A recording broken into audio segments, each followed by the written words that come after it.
Tem gente que até hoje não aceitou que o Satoru Gojo foi de base, que perdeu para o Sukuna de uma forma que a gente nem viu como que foi. Mas não se preocupe, porque o GG Akutami, quer você goste ou não, está aos poucos revelando como que o Sukuna fez para conseguir acertar o Satoru Gojo e matar o nosso galã de olhos azuis. E isso foi revelado principalmente no último capítulo, então eu vou dizer como o Sukuna fez para acertar o Satorão.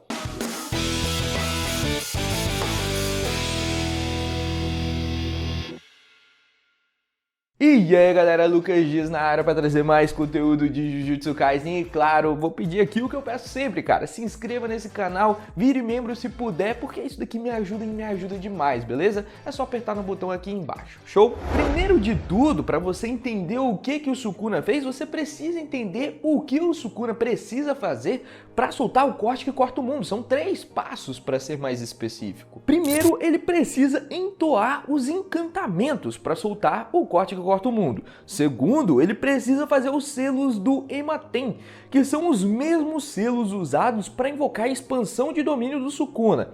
E por fim, ele precisa apontar para o alvo, que vai ser aonde o corte vai aparecer. Somente executando essas 3 ações que ele pode mandar o corte que corta o mundo. Se você é esperto o suficiente aqui, ele precisa de no mínimo aqui 3 braços para fazer tudo ao mesmo tempo, ou no mínimo fazer o selo e logo em seguida apontar. Precisa de 2 aqui. O que significa que era impossível para ele então fazer esse corte que corta o mundo no Satoru Gojo, porque ele tinha um só. O outro estava destruído graças ao roxo que o Satoru mesmo tinha usado logo antes do Sukuna usar o corte que corta o mundo. Sendo assim, a explicação que o GG nos deu é que o corte usado no Satoru Gojo é um corte um pouco especial. Para acertar o Gojo desprevenido, o Sukuna utilizou de pactos para lançar um corte que não precisa de todas essas 3 condições que eu listei anteriormente. Sukuna sacrificou todos os próximos cortes que cortam o mundo, fazendo com que todos os cortes a partir desse momento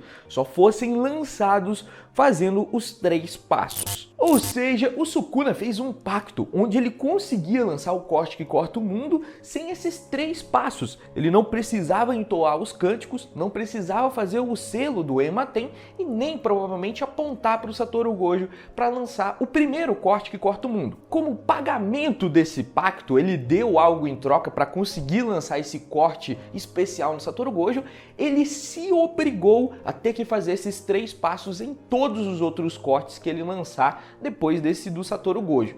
Então tá aqui uma explicaçãozinha. A gente já viu o Sukuna também lançar os desmantelares normais dele sem se mexer completamente. Ele fez isso contra Mimiko e Nanako e também contra o Kusakabe. Ele nem precisava mover um músculo para lançar os seus cortes. Então é algo natural do Sukuna lançar os desmantelares sem nem mesmo se mexer. É lógico, o corte que corta o mundo é um corte especial e ele fez isso daí igual um desmantelar normal. Ele não se mexeu provavelmente para lançar o corte no Satoru e foi por isso que talvez ele tenha pego aí o Satoru Gojo desprevenido, porque também é um corte muito rápido, né? É difícil de desviar. E se você vier reclamar aqui falando que isso não tem sentido, que nunca aconteceu isso, você está muito enganado, porque até a Miwa, esse personagem aqui não tem nada de especial, apesar de eu gostar muito dela, também fez um pacto desse estilo. Quando ela estava cheia de raiva contra o Kenjaku, ela tentou lançar um ataque mais forte, sacrificando todo o seu futuro. O pacto que a Miwa fez foi dar um golpe mais forte e em troca ela não poderia mais segurar uma katana, ela não poderia mais utilizar a arma que ela treinou tanto. E o que o Sukuna fez foi basicamente a mesma coisa de uma forma diferente. Ele sacrificou a versatilidade do corte que corta o mundo e em troca ele conseguiu utilizar um corte especial no Satoru Gojo que foi capaz de matar o seu oponente. É o mesmo estilo, o mesmo sentido, só que um bem feito, o outro mal feito. Só que pera, talvez tenha um problema aqui se você lembrar muito bem da luta do Yuta contra o Sukuna.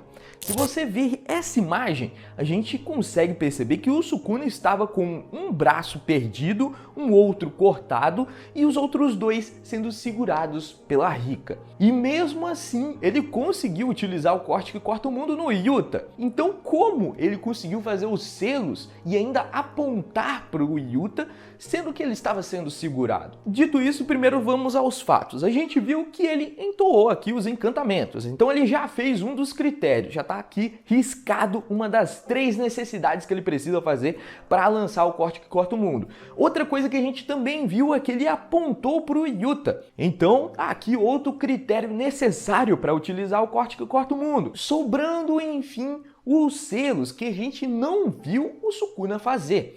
Tudo que a gente tem é essa imagem aqui com o Sukuna com os 4 braços abertos. E qual a conclusão que a gente pode tirar disso então? Essa imagem que eu acabei de mostrar com o Sukuna de braços abertos aconteceu depois dele lançar os golpes.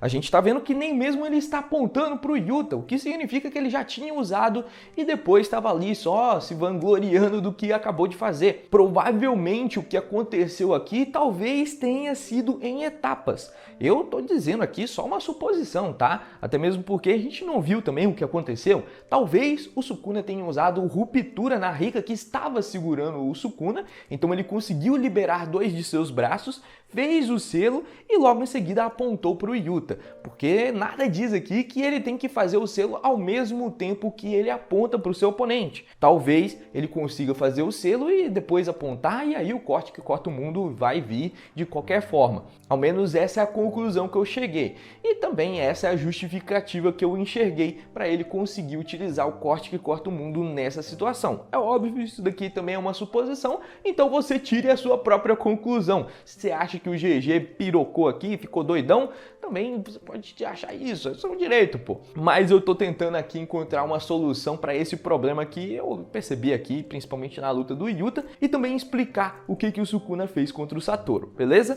No mais, eu vou ficando por aqui, agradeço por você ter visto até agora, era isso que eu queria mostrar, e claro, também quero agradecer a todos os membros que sempre fizeram parte aqui desse canal, que sempre ajudaram esse canal a continuar crescendo, beleza? Agradeço por ver até aqui e até mais.